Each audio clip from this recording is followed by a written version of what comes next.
آیت نمبر 41 میں سورہ نمل میں اللہ پاک نے فرمایا، سلیمان علیہ السلام نے فرمایا اس ملکہ کا امتحان کے لیے اس کے تخت کی صورت اور ہیئت بدل دو، ہم دیکھیں گے کہ آیا وہ پہچان کی راہ پاتی ہے یا ان میں سے ہوتی ہے جو سوجھ بوجھ نہیں رکھتے۔ یعنی سلیمان علیہ السلام نے کہا اپنے لوگوں سے کہ یہ تخت کی شکل بدل دو تاکہ ملکہ کا امتحان لیں گے اپن، اور ہم دیکھیں گے کہ انہیں پہچان پاتی ہے، پہچان کے راستہ پاتی ہے یا عقل سوچ ووچ نہیں رکھنے والی ہے، ایسی ہے۔ پھر آیت نمبر 42 میں اللہ پاک نے فرمایا، پھر جب وہ ملکہ آئی تو اس سے کہا گیا کیا تمہارا تخت اس طرح کا ہے؟ وہ کہنے لگی گویا یہ وہی ہے، اور ہمیں اس سے پہلے ہی نبوت سلیمان کے حق ہونے کا علم ہو چکا تھا اور ہم مسلمان ہو چکے تھے۔ اس نے کہا پہچان لیتے تھا۔ آیت نمبر 43 میں اللہ پاک نے فرمایا، اور اس ملکہ کو اس معبود باطل نے پہلے قبول حق سے روک دیا تھا جس کی وہ اللہ کے سوا پرستش کرتی رہی تھی۔ یعنی وہ باطل معبود جو تھا جس کی صورت کی اللہ پرستش کرتے تھے، وہ باطل معبود نے اس کو روک دیا تھا کہ سچے اللہ کی عبادت کرنے سے، بے شک وہ کافروں کی قوم میں سے تھی۔ اللہ پاک فرماتے ہیں آیت نمبر 44 میں اللہ پاک نے فرمایا، اس ملکہ سے کہا گیا اس محل کے صحن میں داخل ہو جا، یعنی محل کے جو اوپن ایریا صحن رہتا نا اس میں داخل ہو جا، جس کے نیچے نیلگو پانی کی لہریں چلتی ہے، یعنی نیلا پانی کی لہریں نیچے چلتی ہے۔ پھر جب ملکہ نے اس مزین بلغریں فروش فرش کو دیکھا، یعنی خوبصورت جو فرش تھا نیچے اس کو دیکھا تو اسے گہرے پانی کا تالاب سمجھا،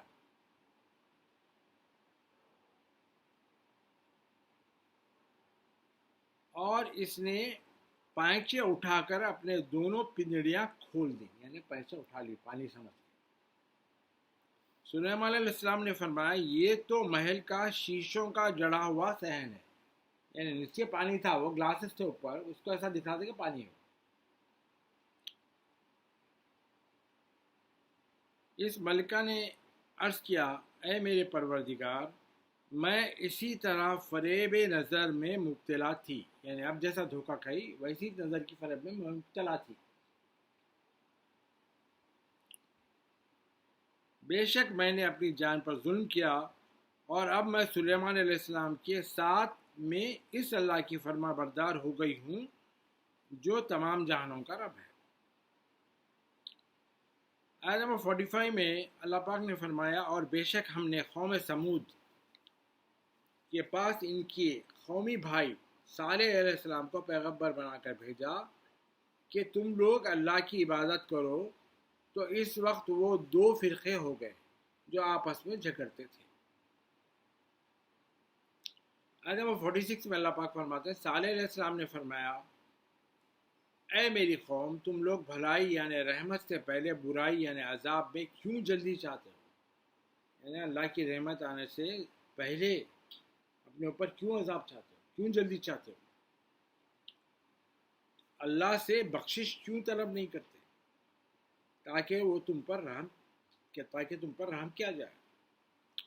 آیت نمبر 47 میں صالح علیہ السلام کی قوم کہنے لگی ہمیں تم سے بھی نحوست پہنچتی ہے، یعنی صالح علیہ السلام کو کہتے ہیں کہ وہ تم سے نحوست پہنچتی ہے، اور ان لوگوں سے بھی جو تمہارے ساتھ ہیں۔ صالح علیہ السلام نے فرمایا تمہاری نحوست کا سبب اللہ کے پاس لکھا ہوا ہے۔ صالح علیہ السلام نے کہا تمہاری نحوست کا جو سبب ہے، ان کی قوم کو کہا، وہ اللہ کے پاس لکھا ہوا ہے، بلکہ تم لوگ فتنے میں مبتلا کیے گئے ہو، یعنی اللہ تعالیٰ نے تم کو فتنے میں مبتلا کر دیا۔ آیت نمبر 48 میں اللہ پاک فرماتے ہیں، اور قوم سمود کے شہر میں 9 سرکردہ لیڈر جو اپنی جماعتوں کے سربراہ تھے ملک میں فساد پھیلاتے تھے اور اصلاح نہیں کرتے تھے. یعنی یہ قوم ثمود کے جو لیڈرز تھے یہ لوگ کیا کرتے تھے، اپنے اپنے پارٹیز میں اپنے پارٹیز کے لیڈرز جو تھے وہ لوگ ملک میں فساد پھیلاتے پھرتے تھے اور اس کو کریکٹ بھی نہیں کرتے تھے. آیت نمبر 49 میں اللہ پاک فرماتے ہیں، ان بدماشوں نے کہا تم آپس میں اللہ کی قسم کھا کر وعدہ کرو کہ ہم ضرور رات کو صالح علیہ السلام اور اس کے گھر والوں پر قاتلانہ حملہ کر دیں گے، یعنی اٹیک کر دیں گے.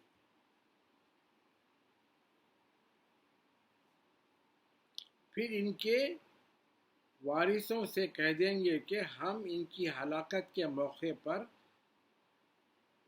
حاضر ہی نہیں تھے اور بے شک ہم سچے ہیں. ایسا بول دیں گے ان کے وارثوں کو، ان کے اولادوں کو، یا ان کے جو بھی لوگ ہیں.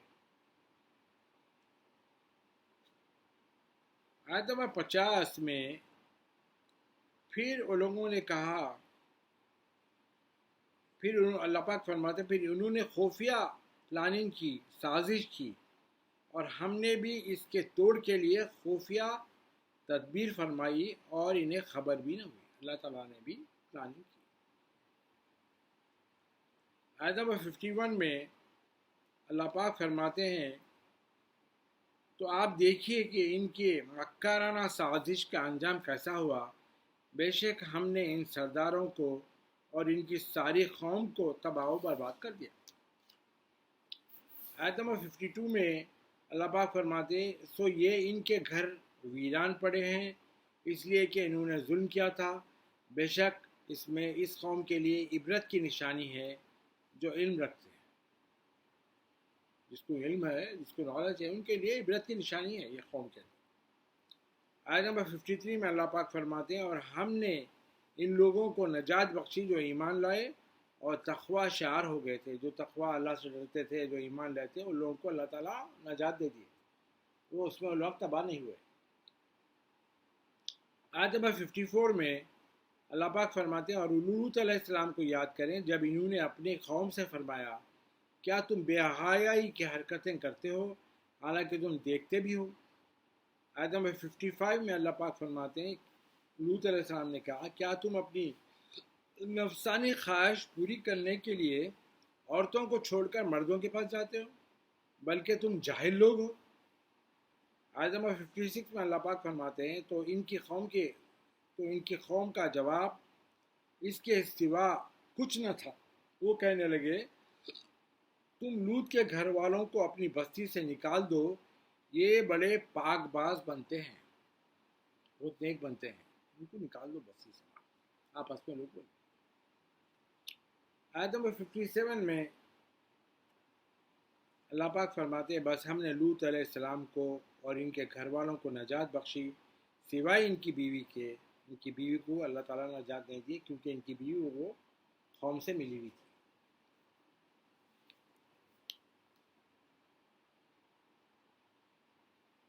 ہم نے اسے عذاب کے لیے پیچھے رہ جانے والوں میں مقرر کر لیا، ان کی بیوی.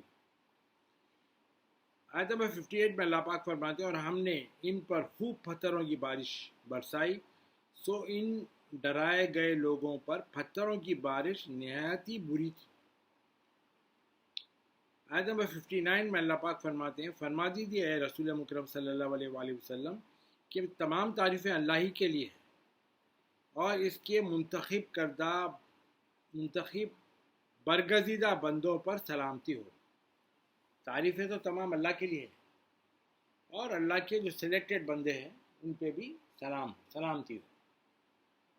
کیا اللہ ہی بہتر ہے یا وہ معبودان باطلہ جنہیں یہ لوگ اس کا شریک ٹھہراتے ہیں؟ کیا اللہ بہتر ہے یا وہ معبود جو انہوں بنا لیے ہیں باطل گندے، وہ بہتر ہے؟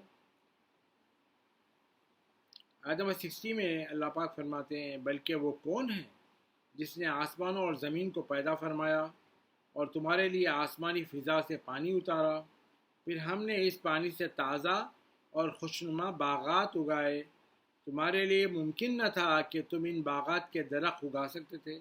یہ کسی کے لیے ممکن تھا کہ باغات میں درخت اگائے؟ یہ ممکن نہ تھا انسان کے لیے.